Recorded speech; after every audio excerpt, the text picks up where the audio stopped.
प्राचीन पौराणिक पुरातन बिठूर और ऐतिहासिक पुरातात्विक जाजमऊ के बीच की जगह को कानपुर नाम शायद 1209 में मिला अपने राजा कान्ह देव से।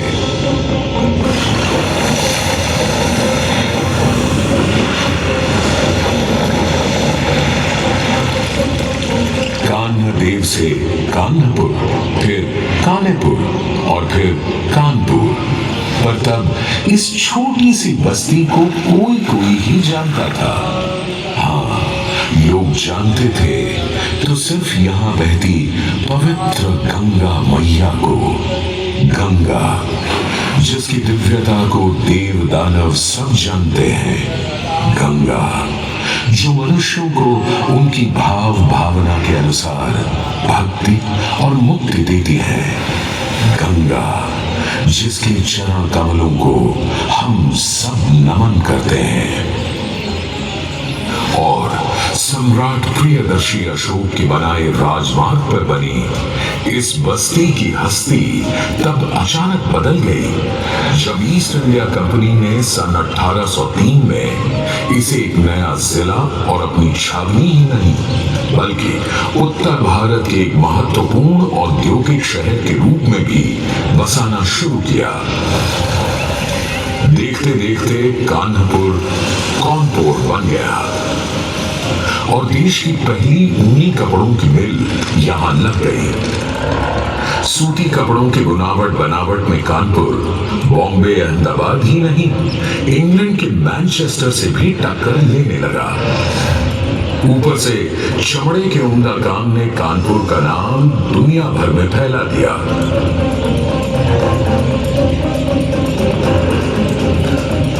मगर मिलों में कपड़ा बनाकर अंग्रेज ईस्ट इंडिया कंपनी भारतीय किसानों को लूटने और कारीगरों, कामगारों, जुलाहों को बर्बाद करने में लगी थी।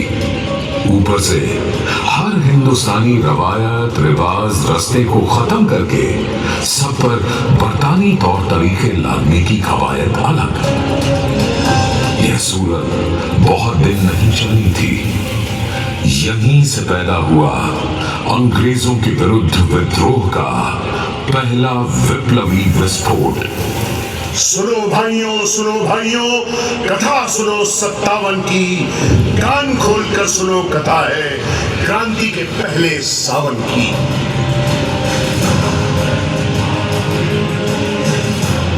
नाना साहब थे बिठूर से, चला रहे सारा संग्राम। तात्या टोपे था सेनापति, करता व्यूहों को अंजाम। खान अजीमुल्ला लगे थे हर सहायता लाने में, अफगानिस्तान हो या हो रूस, सबको ही समझाने में। 27 जून को अंग्रेजों को भगा कर मारा इतना, बना दिया नाना को पेशवा, पूरा किया पुराना सपना। जनरल हेवलक हुआ पराजित एक नहीं 2 बार, पर तीजी जब जंग हुई क्रांति की फौजें खाई पछाड़। फिर जनरल विंडम भी आया, करने लगा नए हमले। तात्या टोपे ने छोड़ा टप्पू जब हालात नहीं बदले। मैनावती लड़ी आखिर तक, जब तक नहीं हुई स्वाहा। देख अजीजन के तेवर, खुद हेवलक बोला था वाह वाह। पर हाँ दुर्भाग्य, भाग्य थे फूटे, ना सफल हुई वो पहली जंग। पर अंत समय आने तक थे सारे वीर बहादुर संग। मंगल पांडे, तात्या टोपे, बेगम हजरत, रानी झांसी, देश प्रेम में हंसते हंसते तोपे झेली, चढ़ गए फांसी।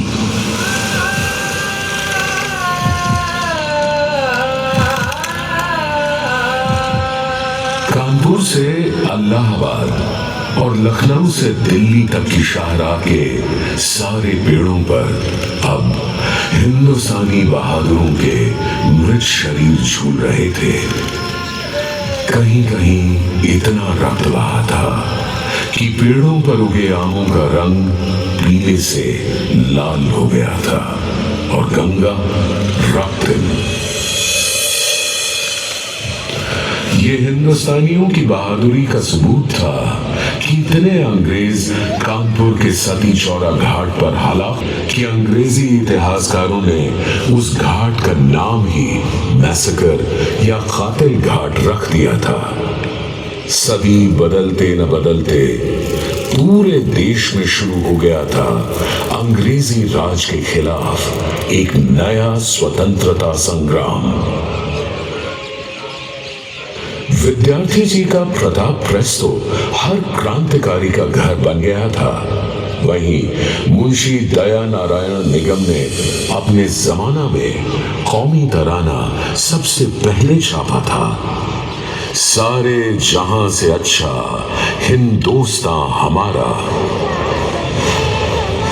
एक तरफ गांधीवादी अहिंसावादी नौजवान थे तो दूसरी तरफ हमारे कानपुर में ही भगत सिंह, चंद्रशेखर आजाद, भगवती चरण वोहरा, शचीन्द्र नाथ सान्याल, मनमथ नाथ गुप्त, बटुकेश्वर दत्त और भी न जाने कितने वीर हिंदुस्तान को आजाद करवाने के लिए कुछ भी कर गुजरने को तैयार थे, फिर चाहे उन्हें हथियार भी क्यों ना उठाने पड़े। कानपुर के दुबले पतले कमसिन कमजोर से शिव वर्मा का डीएवी कॉलेज का हॉस्टल रूम इन सब युवा क्रांतिकारी केंद्र बन गया था।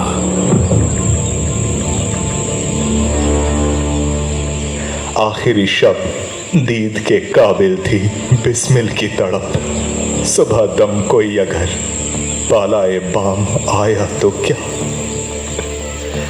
राम प्रसाद बिस्मिल ने हम सबको पैगाम नहीं धिक्कार का थप्पड़ भेजा है। कुछ भी करके हमें उन्हें लखनऊ जेल से छुड़वाना ही होगा। हमारा पिछला मिशन भी नाकाम रहा था, बल्कि उसके बाद से तो और पहरा बढ़ा दिया है अंग्रेजों ने काकोरी एक्शन वालों पर। मुझे तो बस बता दो करना क्या है। ये बम बनाने का सामान और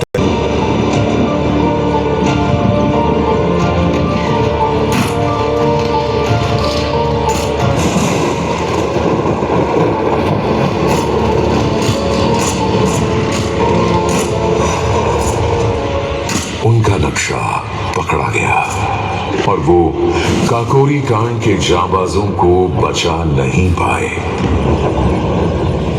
काकोरी कांड में शामिल 4 बहादुरों राम प्रसाद बिस्मिल, अशफाकुल्ला खान, राजेंद्र लाहिरी और रोशन सिंह को फांसी चढ़ा दिया गया।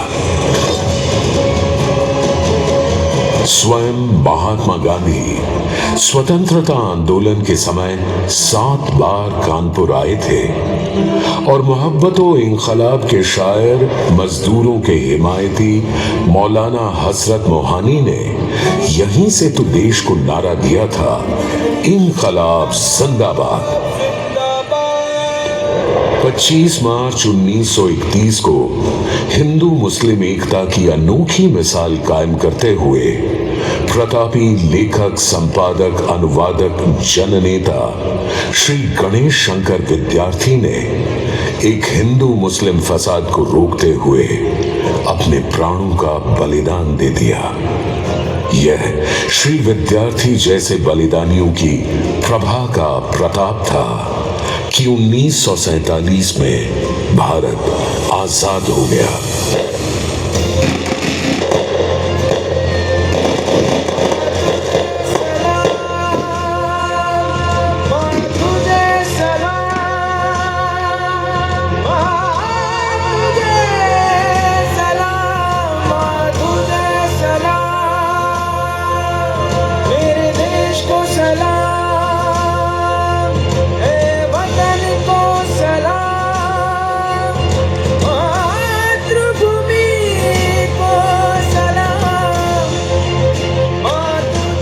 अंग्रेजों के भारत से जाने और देश की स्वतंत्रता के बाद भी कानपुर अपनी एक अलग राह बनाता रहा। शिक्षा के मामले में कानपुर हमेशा से अग्रणी रहा है।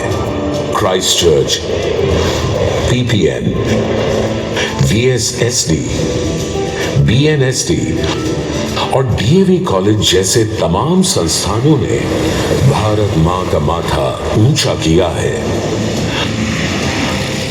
देश और दुनिया को एकात्म मानववाद या इंटेग्रल ह्यूमनिज्म का सिद्धांत और संस्कार देने वाले पंडित दीनदयाल उपाध्याय ने कानपुर सनातन धर्म कॉलेज से ही स्नातक की शिक्षा प्राप्त की थी और डीएवी कॉलेज कदाचित संसार का अकेला ऐसा कॉलेज होगा जहां से किसी देश के प्रधानमंत्री और राष्ट्रपति दोनों बने हों।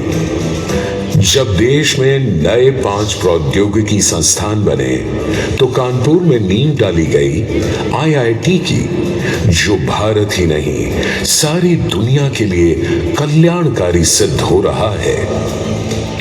तांत्रिकी में HBTI, वस्त्रों के लिए टेक्सटाइल इंस्टीट्यूट, चमड़े के लिए लेदर रिसर्च इंस्टीट्यूट और चिकित्सा के लिए गणेश शंकर विद्यार्थी मेडिकल कॉलेज अपने अपने क्षेत्रों को बढ़ावा दे रहे हैं।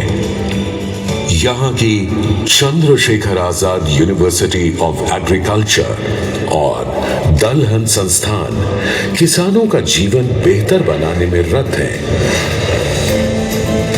देश के जवान भी अपनी सुरक्षा और देश की रक्षा के लिए कानपुर पर निर्भर रहते हैं। Small arms factory, field guns paratroopers के पैराशूट्स, नेवी की मजबूत अटूट रस्सियां, अलग अलग स्थानों तापमानों के लिए जूते, सेना की वर्दी, सब कानपुर से बनकर सीमाओं तक जाते हैं। आर्मी के लिए हमने तो अपने शहर में एक और शहर बना लिया है, अरमापुर। कानपुर के औद्योगिक घरानों ने अपने शहर को बनाया और बढ़ाया है ही। इनमें से बहुत से घरानों ने कानपुर को बहुत ही नवीन पर प्राचीन भक्ति में रचे बसे मंदिर भी दिए। हमारा कानपुर लोक नाट्य नौटंकी का बहुत खास स्थान रहा है।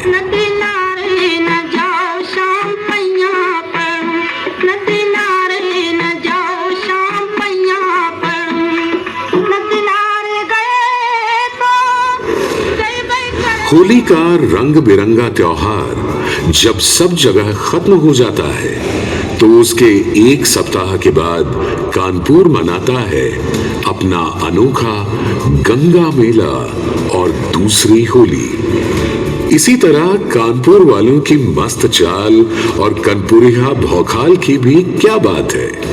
खाने पीने में भी कानपुर का कोई जवाब नहीं।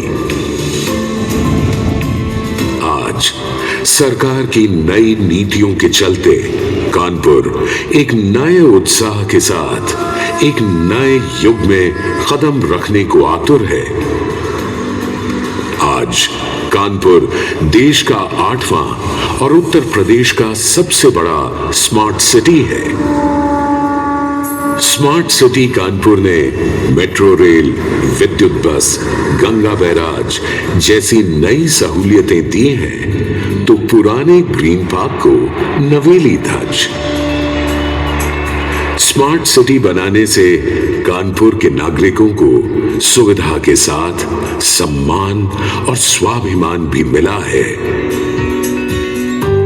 विकास की ओर उन्नत और विकास के लिए उद्यत जनधन देने वाले इस पुर, इस नवीन और पुरातन नगर संस्कृति के साथ आइए हम आप भी कदम से कदम मिलाकर चलने की कसम उठाएं। तभी तो बनेगा एक नया कानपुर, नया स्मार्ट सिटी, नया उत्तर प्रदेश, नया भारत देश।